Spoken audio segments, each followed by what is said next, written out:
Le mouvement est l'essence et la nature même de l'âme.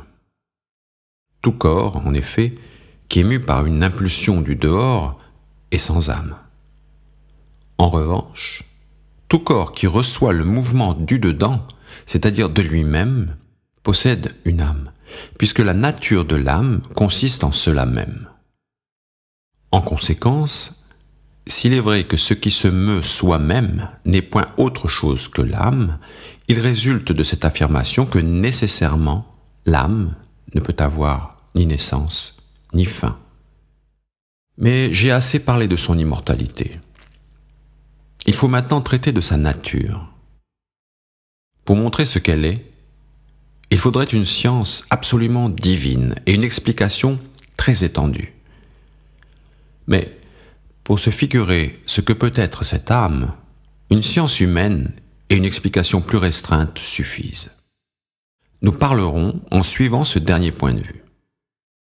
Supposons donc que l'âme ressemble aux forces combinées d'un attelage ailé et d'un cocher. Tous les chevaux et les cochers des dieux sont bons et de bonne race.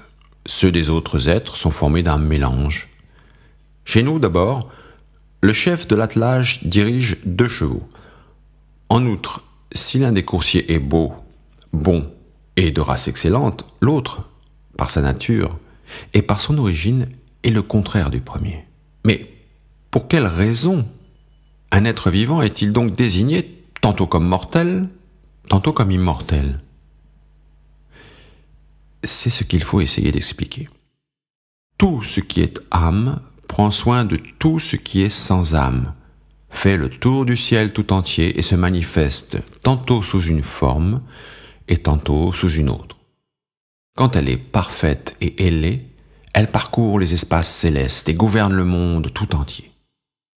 Quand elle a perdu ses ailes, elle est emportée jusqu'à ce qu'elle s'attache à quelque chose de solide.